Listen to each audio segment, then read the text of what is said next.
All right, good evening, everyone. We're going to get started in about 2 minutes and let some folks trickle in.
All right, we'll go ahead and get started.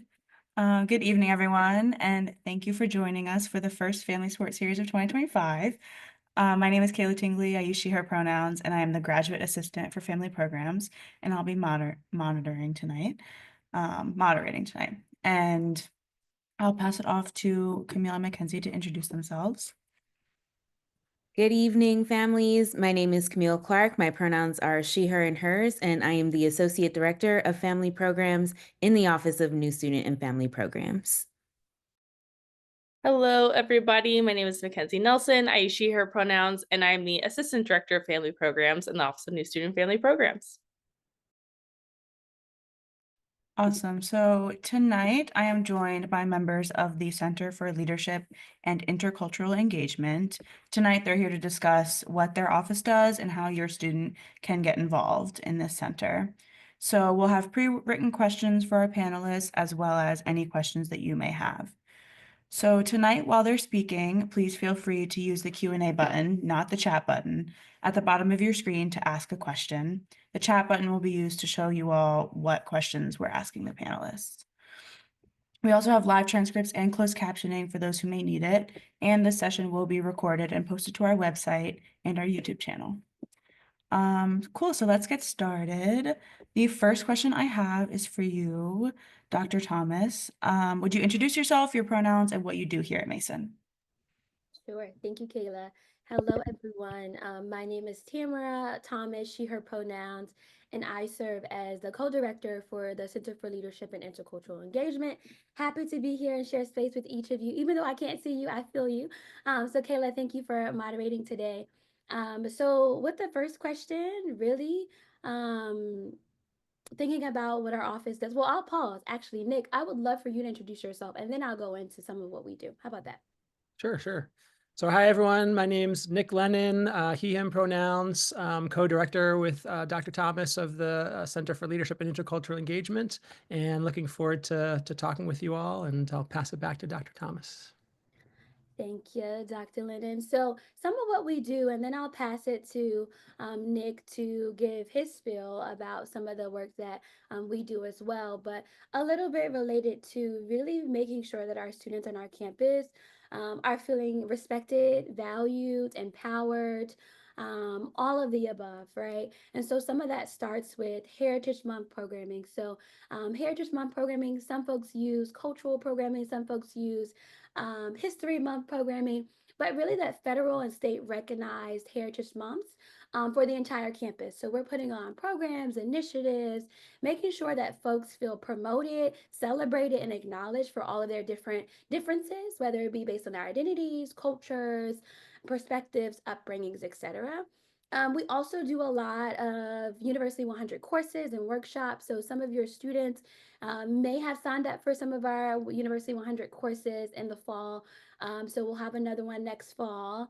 But that's our opportunity for students to really build community, but also find themselves. So as we all know, as we enter into a new space or new place, it can be isolating at times. And so classes such as University 100 courses can help students really find themselves and further explore themselves, but also find community. And so, what does it look like for me to show up for myself, but also show up for the rest of the Mason? So that's an opportunity for that we offer within our center.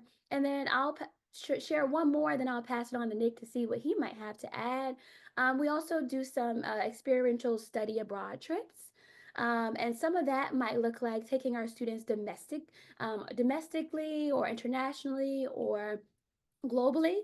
We've taken our students to Atlanta, we've taken our students to South Africa, to a number of different places where students can, one, not just continue to explore self, but how do you see self as a part of our greater society, right? How do we, when we show up, we're impacting the rest of the world around us. And so, really understanding what does it mean to show up as a part of the community and do community service, and also do things that not just impact self, but also impact the rest of the world.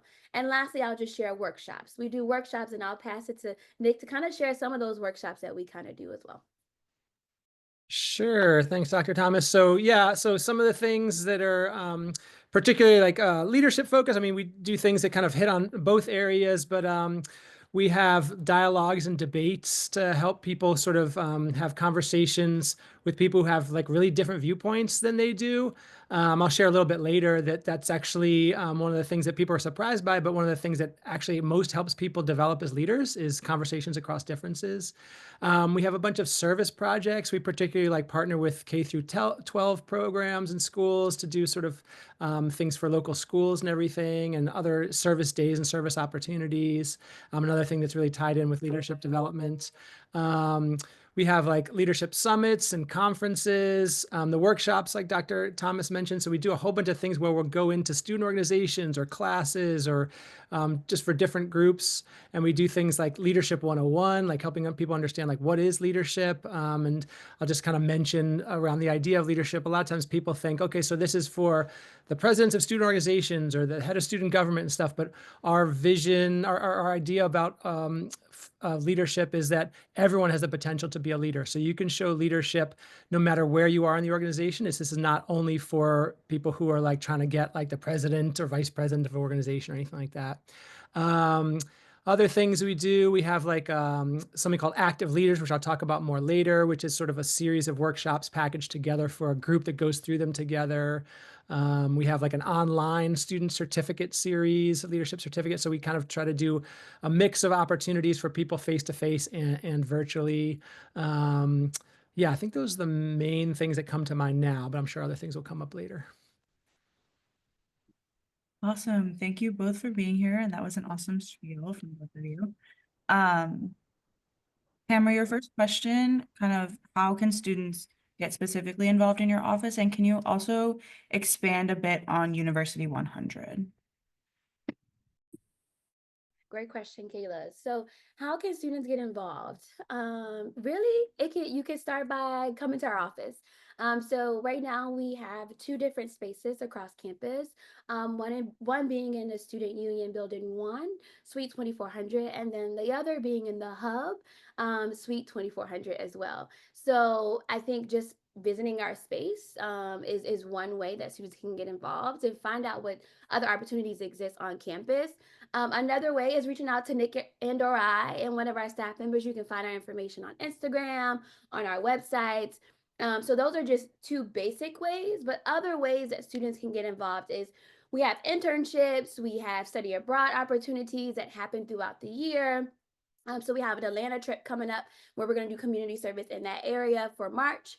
We have some stuff over the summer to South Africa and then somewhere else that Nick is leading, right? So there's so many ways that students can get involved. It doesn't matter what position they hold or what year they are. Anyone is welcomed as long as they are an enrolled student. Another one that I think folks don't recognize when we talk about getting involved with our office is just showing up to the workshops, right? We do different public workshops throughout the year. That we'll talk about later around how to engage in dialogue across difference, as Nick was alluding to. And so, how do you just try out some of those programs, right? How do you see a Mason Night Market, which we have in April? And how do you just show up and just, let me just be a part of this space? Maybe I go by myself. Maybe I go with a group of people. Maybe I'm on the phone with my sister because I'm a little nervous. That's fine too. Bring your sister on the phone. Come on over, right? So how do you, kind of explore different ways across campus to engage with folks? So those are going to be some of the ways that students can get involved. And the last one I would say is student orgs. So for some students, they are looking for that community and their people, right? And sometimes that can help with that isolation feeling.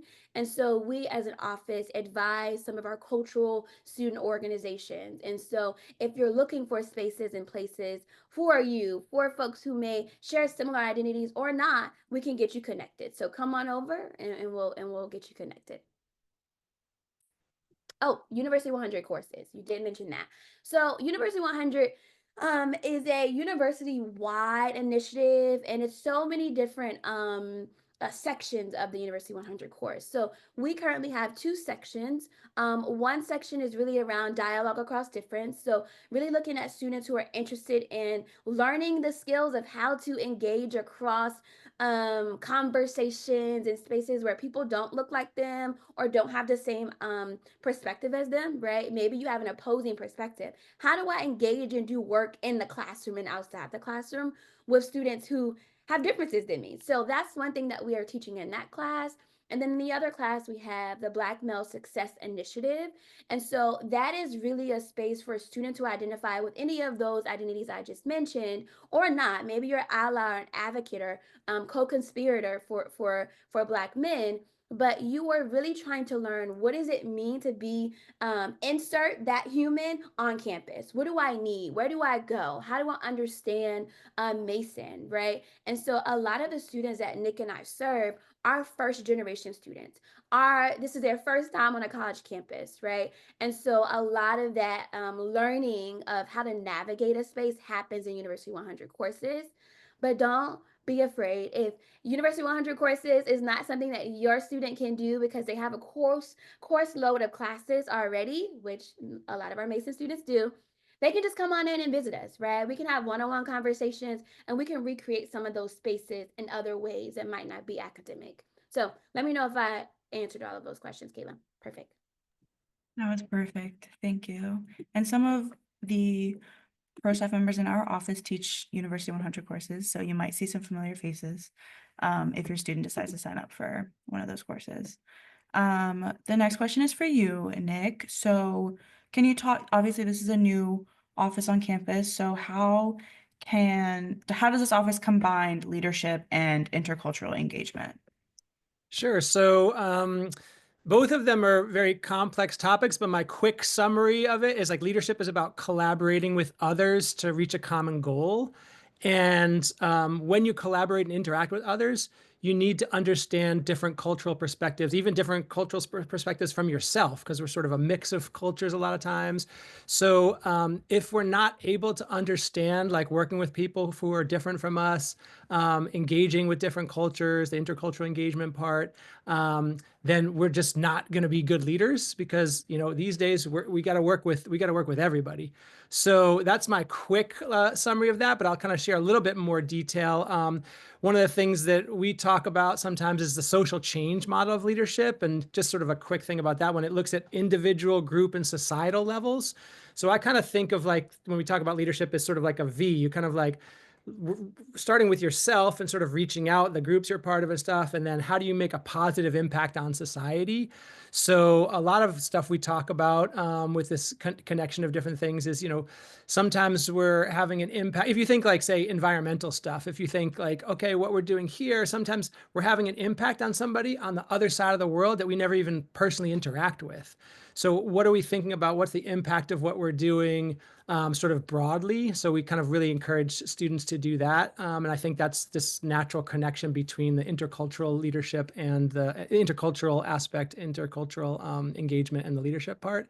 And then I'll mention this, I'm not sure if I mentioned this before, but there's something called the multi-institutional study of leadership. You don't have to remember that, obviously, but like the number one thing they found that helps students develop as leaders is what they call sociocultural conversations, which is conversations across difference with their peers. So basically from their research, this is a nationwide research study, they found that students who are having conversations around things like different lifestyles or customs, different values, things around peace, human rights, and justice, different religious beliefs, different social identities, different political beliefs.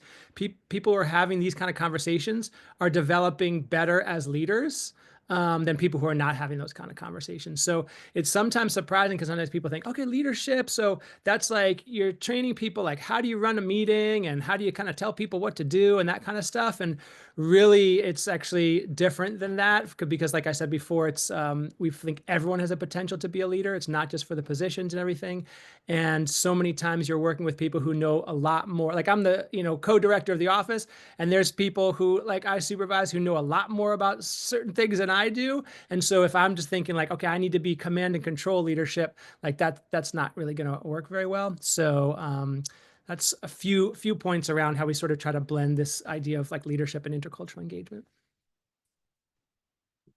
Awesome, thank you. And college is a great time to kind of instill those skills. So definitely encourage your students to get involved.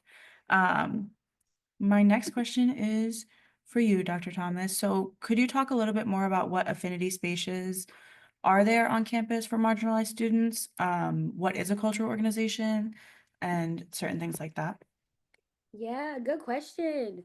So, it depends on who you ask, right? So you're asking me, a Black woman who was co-director of a space, and I had the privilege of interacting with a number of students, but I want to make sure I'm sharing that perspective, right? Like I am not sharing the perspective of all of our students on campus.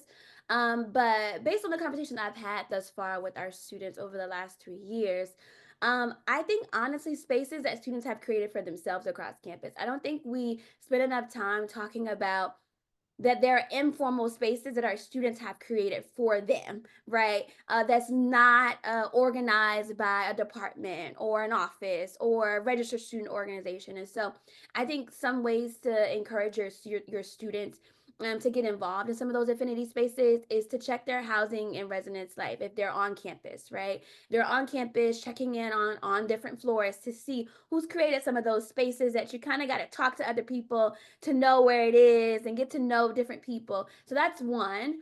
Another one would be some of those formal things that we create for our students, which is going to be the program. So going back to our introduction, we oversee the federal and state recognized Heritage History Month initiatives across our campus here at Mason for our students, faculty, and staff.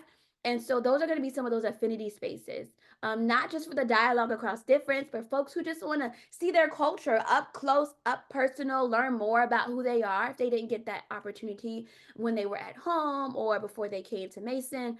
So that's one. We have Women's History Month coming up. We have Asian Pacific Islander Desi American Month, Native Indigenous Month, Black History Months coming up, a whole bunch of different heritage months coming up where we have programs and initiatives throughout the month, and for various needs, right? Because we recognize that our students, some are commuters, some are residents on our campus. And so we have any programs from 12 to 2 or 7 to 10 or etc. So hopeful that that creates opportunity for students to be able to create those affinity spaces. Yeah, I think those would be it. In our office, again, both suites, we're there, students are in that space creating it for themselves. An affinity space can look and be defined differently depending on the student, right? So it could be defined based on identity. For some folks, it could be defined based on their race, their gender. Maybe I love to knit, maybe I love to read, right? It really just depends on what that student is looking for. It could be all of the above. So if your student is like, I don't know where to go, I heard about this organization, but they don't like to read books. I need somebody who likes to read books too and also sees me. Come to us. Nick and I will help you try to find that space in that place. And if it doesn't exist, we'll help you create it where we can. Awesome, thank you. All right, so back to Nick. Can you talk a little bit about how this office can help students build their leadership skills and what skills will they walk away from after coming to these workshops and things like that? Sure. So I know we mentioned, previously some of the potential options to get involved, but sometimes I think of the stuff we offer, and it's anywhere from like an hour or less. I mean, even sometimes it's just like coming in, checking in with someone. But like, if we have an official program, like a workshop or something, can be really short, up to people who are like working in our offices. So we have, student positions, paid positions, volunteer positions, that kind of stuff. So there's really a range to choose how people want to come in and build their leadership skills. Really, again, to kind of go back to like what was research show helps students develop in terms of leadership, it's really depth of experience over time. So if someone was thinking, okay, I'm going to come in for like a 1 hour workshop and check, like I'm an awesome leader or whatever, like, like I'm co-director of the office and I'm still learning lots of new things and new ways to do things or whatever. So it's just really a lifelong process.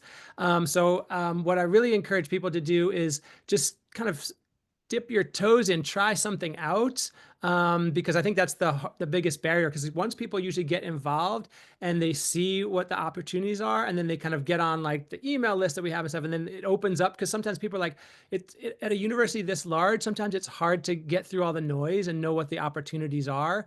But I think in our office, we really try to say like, hey, we can connect you to things that are good opportunities. And even students will sometimes ask like, oh, like, what's the office that can help me with this? So it's sort of like, if you have some connection point on campus, there's so many people here that their job is to help people. So in terms of like leadership skills itself, beyond the conversations across difference, which I mentioned, which is the number one thing, having a mentor is a huge impact in terms of leadership development. So can you find somebody who can be a mentor either in our office or someone else, someone who takes an interest in you personally, I think makes a huge difference in people's leadership development. Um, Service opportunities, so community service on campus. We offer a bunch of opportunities for that. Like we have a 9/11 day of service. We have family weekend service opportunities. So there's a lot of different opportunities to get involved in service. And that's another major thing that helps students develop as leaders. And then membership in organizations. So on-campus organizations doesn't mean they have to become the top position or whatever, but just being there, that sort of like that time like interacting with others as opposed to like only doing the classes. I mean, classes are great. I teach a class or whatever, but so much learning happens outside of the classroom when people are sort of interacting through things that they care about in their organizations and everything. And then the types of skills, really a lot of it is sort of self-understanding is a huge aspect. So understanding about, their cultural influences and that kind of stuff, but we do stuff around like the Strengths Finder, people's conflict management styles. Like we do a bunch of assessments, but different ways for people to kind of understand, oh, like I come at this a little bit differently than somebody else does. And there's pros and cons about how I do it and how other people do it. So I think that's a major impact. But really just being able to interact and work with others. There's a wide range of things like that. Emotional intelligence is a huge thing. A lot of times people think, okay, well, how book smart are you? But really the things that are usually more important in terms of leadership is your emotional intelligence and kind of how you can manage your emotions, understand other people's emotions and that kind of stuff. So we do workshops, activities, that kind of stuff to help people sort of understand those aspects of themselves.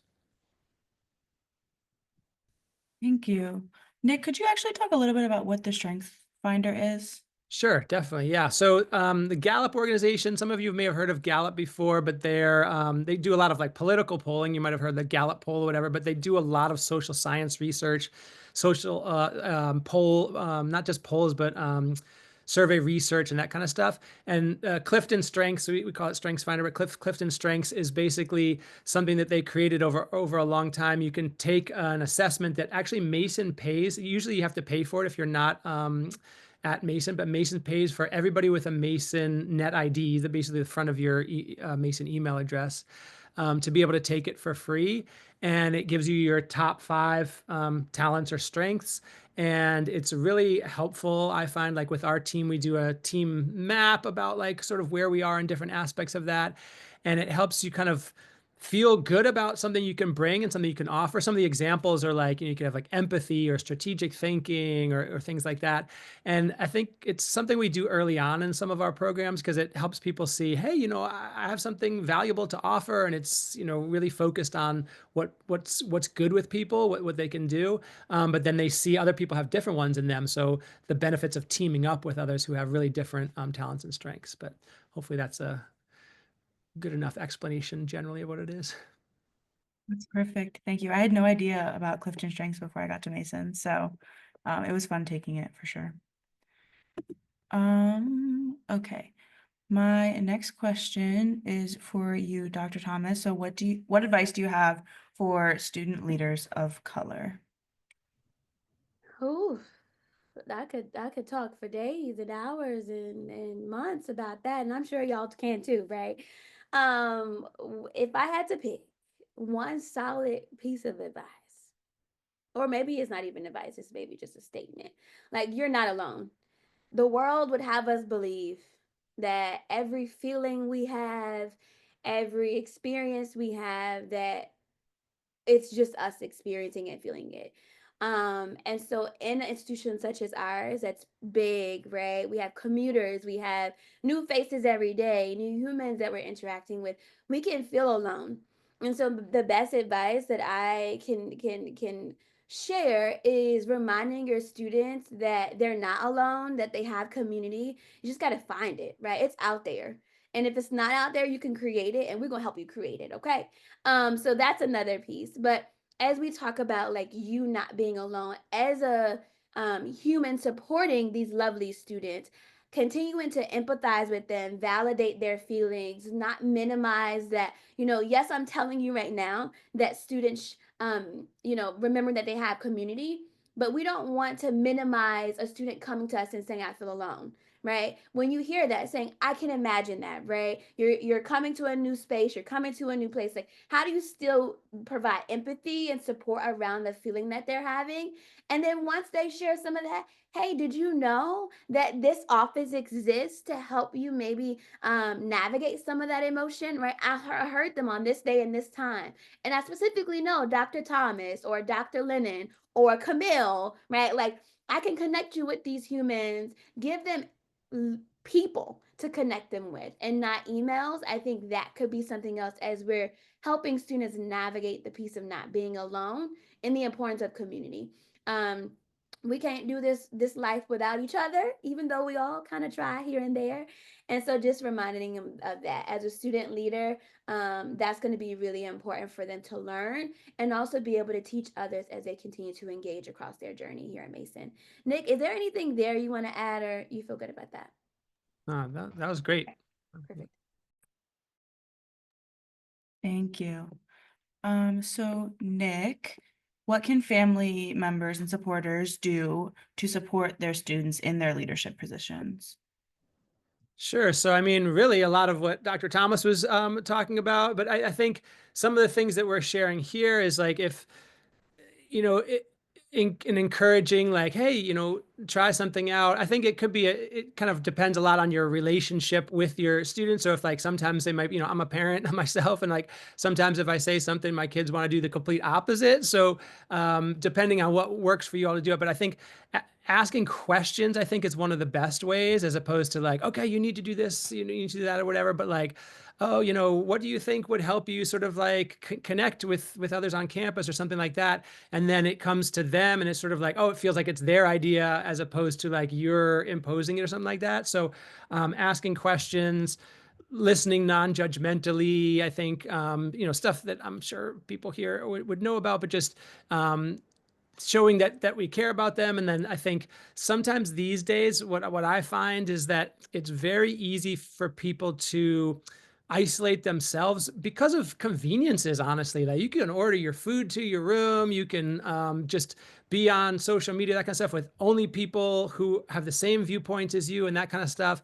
And that's not really setting us up to be able to like work together so well. That actually polarizes people even more.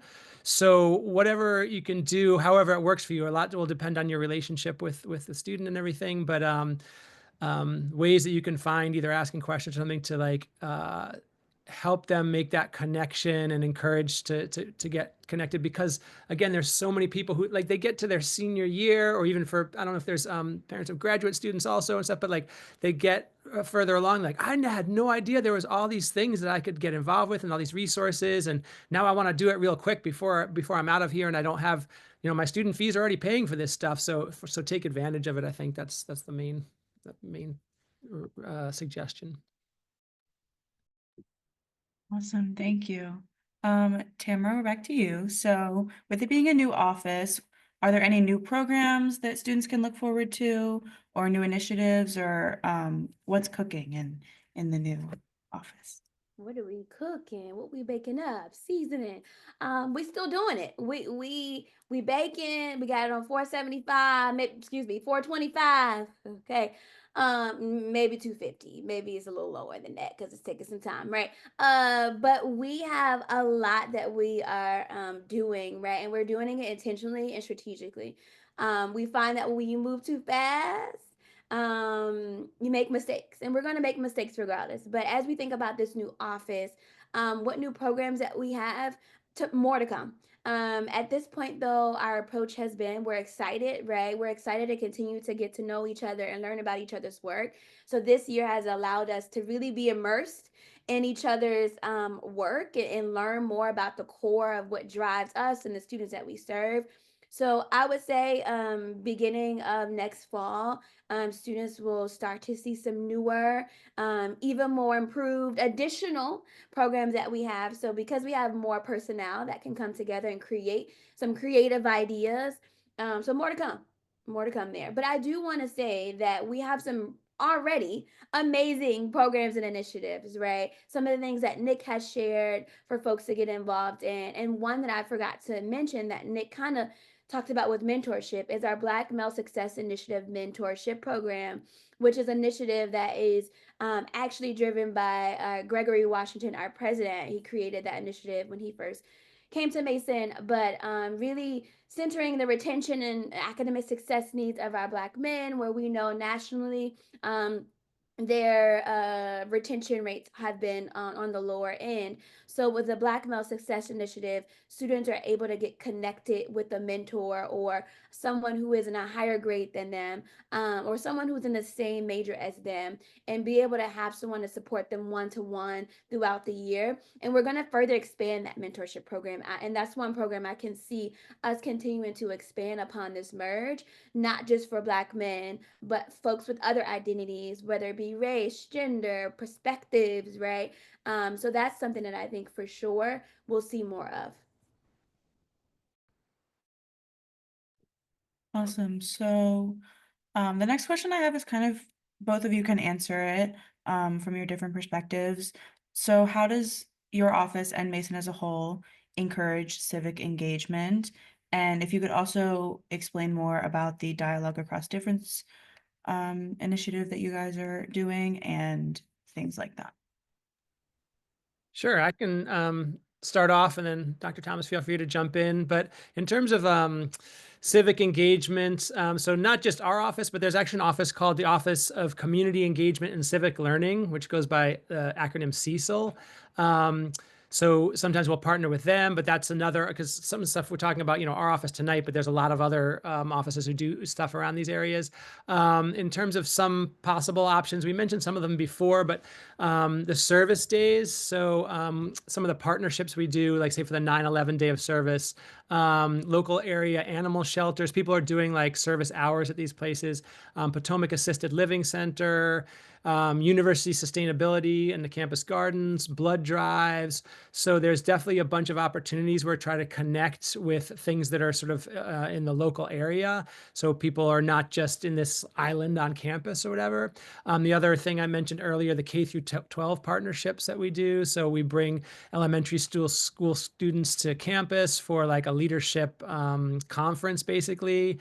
I think last time we had a bunch of sixth graders on campus and everything. And so we have this kind of connection. I don't know if people have heard this sort of in the past. There's like that town gown discrepancy. It's sort of like, okay, well, you're here, but it's not benefiting the community. So we think it's really important to be doing things that are not just for here, but sort of we're situated in a broader community. So those are definitely some of the opportunities we do for that. The Cecil office that I mentioned, they do a lot of things to kind of like even through classes and coursework where people will do community-based learning, they call it.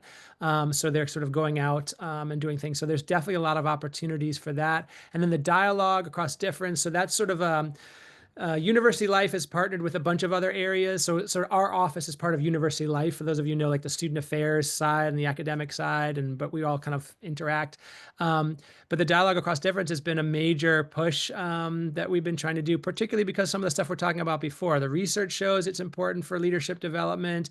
We think it's the right thing to do to kind of understand people in the future. If you're going to be working with others, we need to understand that. So we have dialogues and debates. We partner with an organization called Braver Angels, which is a national nonprofit, which every level of their organization, they have people who they say are reds and blues. So conservative, progressive. So they try to have representation every level of the organization and help people understand each other across the political differences.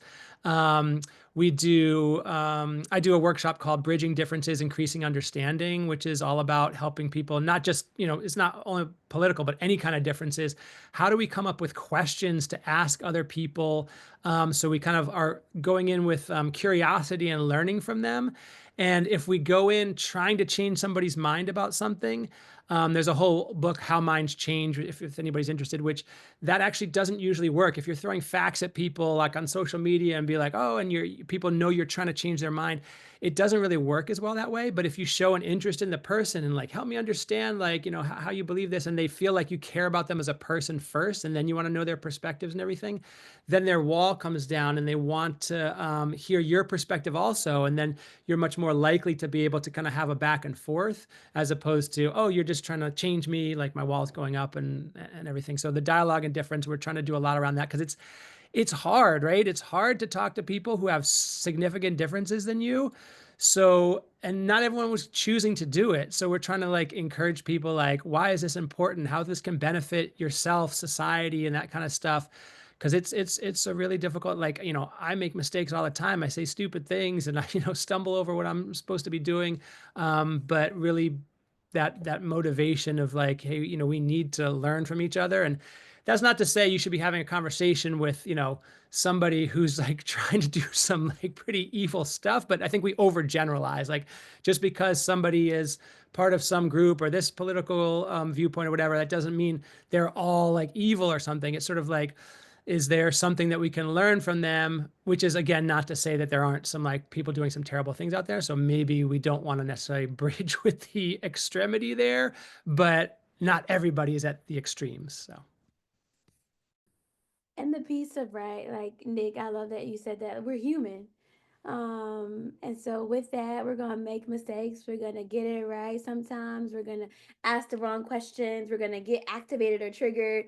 We're gonna respond to this. It's not about helping our students be perfect. It's just helping them grow and evolve and learn more about themselves and how to show up for other folks, right? So that piece. And then one little plug, shameless plug I'll add in here about the dialogue across difference is our center oversees our university-wide um, uh, perspectives module that all first year students, so transfer students or freshman students have to go through. It's called Constructive Dialogue Institute, specifically called Perspectives.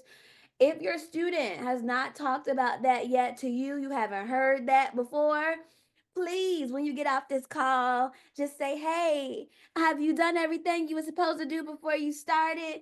If not, or if you have, just checking to see if you've done perspectives. That is encouraged for all of our first year students to do, and they have to do it by the 24th. So they have until Friday to complete it. If they complete it, they might get some money. So, some real dollars. So please have them complete it because we all need money right now during this time. So we are willing to give it to them if they complete the dialogue. So more about what that is, right? It's a module that a number of Virginia schools are implementing in their first year kind of experience but it's really teaching our students, right? Like some of what Nick is doing in some of our workshops, but skills to engage in dialogue, like through real life scenarios and interactive activities. It's online. They don't have to come in person to a workshop. And then learning how people form their own values and belief systems and perspectives so that we can have empathy when we're engaging in these conversations. So we can, as Nick said, approach these conversations from a place of curiosity and not judgment, right? So some of this will start to help them develop that. So that's why we do it as a university. So I just want to do that shameless plug. Awesome. Thank you. Do you guys have any advice for a student who would be nervous entering that dialogue across different space? I know like I would be nervous to enter it. So is there any like advice for kind of entering that space? I could definitely say so. Even from our student involvement office, they kind of did some like what makes people want to come to any kind of program, and particularly something that's like that. Bring a friend. So like talk with somebody who's like, so you have at least one person who's like knows you as a person and that kind of stuff. Because some people are willing just to dive in and check it out and and have those kind of conversations or whatever. But just having one person you feel like is a support for you makes a huge difference. So if you can encourage one friend to go with you, that's like my number one piece of advice. But I love that. That was gonna be mine. So I'll add another one. I would say take the pressure off yourself. Remind yourself that you get to define what engagement looks like in that space. So you showing up, that's a huge step. You don't have to say anything. You don't have to do anything. And often in the programs that we lead, Nick and I and our teams, we often lead with like, show up in this space that how you need to show up in this space. Take from this space what you need. So reminding yourself that even if you're engaging in or going to a dialogue across different event, you don't have to participate by sharing verbally. You can participate by responding to the different form questions online that are anonymous. It may be you having a friend who's with you share your perspective, or it's just you processing internally, right? And maybe you're sharing some of what you've learned or thought or heard when you get back home or whatnot. So just taking the pressure off, remembering showing up is the biggest step. Do that the first time, and maybe the second, third time, you'll feel more comfortable to engage. I'll say lastly, what we find is that during these programs, Nick, correct me if I'm wrong, we do at the end, right? We do a lot of debriefing. How did that feel, y'all? This was an interesting conversation. And often we hear from students every time, particularly with our debates, that they were so nervous to come to the event. Like, I didn't know if I should come. I didn't know if I had to talk. I didn't know, if my perspective was too loaded or if it was going to be too conservative or too radical or too whatever. I was so scared. So I didn't talk during this presentation. But at the end, now I'm feeling comfortable because I heard other people share thoughts that I had, but I was nervous to share. So just reminding students that again, you're probably not alone in the feeling that you have. It's just you're alone processing that feeling, right? So how do you come to the event and maybe you process it with other people, whether you share it or you just internalize it, it's fine as well. That's a really awesome opportunity. So thank you for sharing that. Our final written question is for you, Nick. Can you talk a little bit about the Active Leaders Program?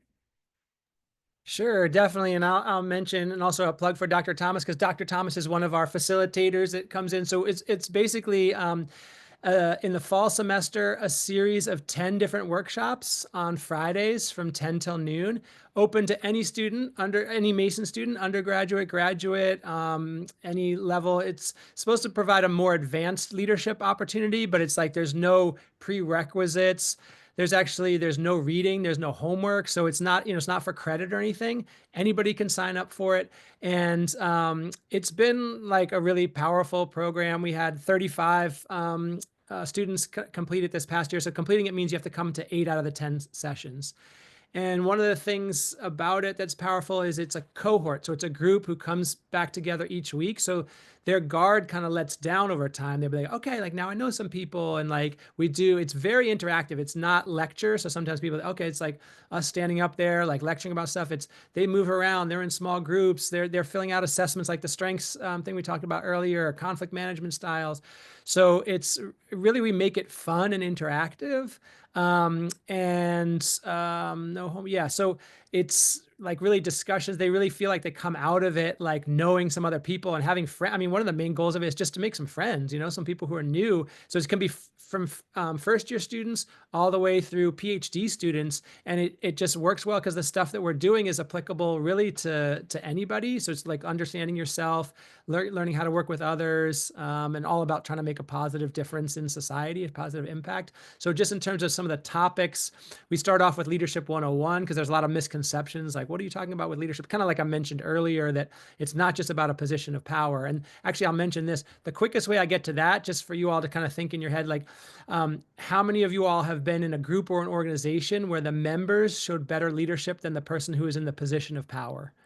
That's the fastest way I get people to be like, oh yeah, it's not just about a position. I've been in groups and organizations where people like I was working with who are lowest in the totem pole, but they really inspired everyone and that kind of stuff, whatever. So I think hopefully that's a helpful way to think of it. We do other topics for the 10-week session. 10 weeks, you know, it's 2 hours each, not 10 full weeks, you know, 24 hours a day or something, but it's like a 2-week session every week for 10 weeks.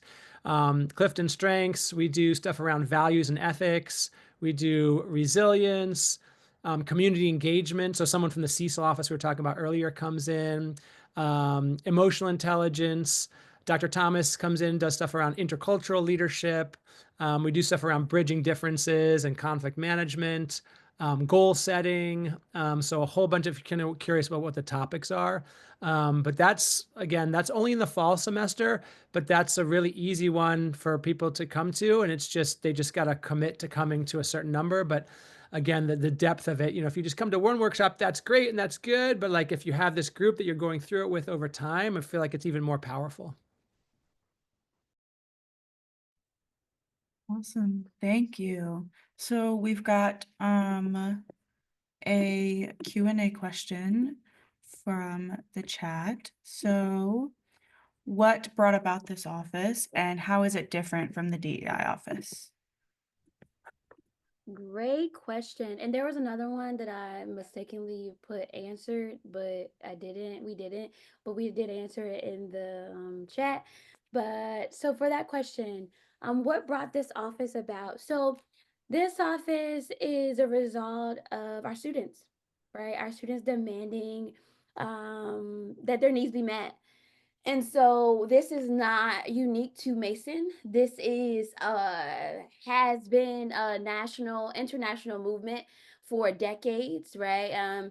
Moving and going back to the civil rights movement, the student civil rights movement. So there's a lot there that really resulted in the work that some of the work that we do. So I would say it came from the 1960s, 1955, where our students were asking, like, hey, I don't see myself in the classroom. I am having these experiences. Who else is having these experiences? How do we call the university to do better? How do we call our professors to do better? How do we call each other to do better, right? And so some of that is a result of that. And then how is it different from the DEI office? So we are student-centered, we have a lot of student workers that are on the ground doing the work as ambassadors and advocates and consultants. And so we are student ran. Well, me and Nick are pro staff, right? But we run, like, our mission and our vision is directed and guided by the needs of our students as a result of our history, right? So that's important. Our DEI office here at Mason is for all of our faculty, staff, and students. And they're less about like the programming and workshops like Nick and I's teams are, and more of the compliance, right? How do we make sure that we as a university are following our federal and our state regulations? How are we making sure we're following Title IX, Title VI, Title IV, all of those things? We are not compliance. We are not lawyers, Nick nor I or our team members. I don't know about people on this call, Camille, Mackenzie, y'all, we're not lawyers. So that is what makes it a little bit different from what we do versus what DEI does. Nick, do you have anything else there to add? Sure. No, that was awesome. And I'll say like, so when we were the two separate offices in the past, we collaborated already and there's real and natural overlap between the stuff we're doing. So kind of thinking back to when I was saying before, like what's the number one thing that helps students develop as leaders? Conversations across difference. What's Tamara been doing? Like, you know, Dr. Thomas, their work and stuff that's working across differences and more, but like that's a major part of it. And they've been doing leadership stuff the whole time also. So there's really this, the research shows it and that kind of stuff. There's really a natural linkage between sort of what we're doing. So I think it's sort of, just how can we do even more, even better, like how we're doing what we were doing before. So. And I'll just add really quickly, just to help folks further as they're supporting their students, right? When you think about, okay, my student is feeling isolated, alone, they're looking for community, they're trying to learn more skills, they want to get involved in their community, their outside community of Mason, they want to do all these different things, right? That's going to be our office. If they are looking for, hey, I want to report something, or I am not feeling like my needs are being met in the classroom or outside the classroom. Maybe I had an experience that really rubbed me the wrong way. I don't have the words for it. I don't necessarily want to talk to Nick and Tamara's team, but I think I want to. I want somebody to be disciplined or held accountable. That's going to be our DEI office. Or maybe it's like, hey, a professor could have a little bit more training on how to talk to or navigate folks with spiritual or religious or faith-based perspectives during, a certain tradition or time that they are practicing. That's going to be some of our DEI office. So I just wanted to give an example of the differences between it so that when your student is coming to you, how you might direct them if they ask for that direction. Awesome. That's a really great distinction. So thank you for that. And that wraps up our family support series for tonight. Thank you so much to our panelists for your knowledge and expertise in tonight's session. Families, make sure to keep checking Mason Family Connection and our website, masonfamily.gmu.edu, for more family support series. And thank you to our panelists again, and have a great night. Thanks so much. Thank you.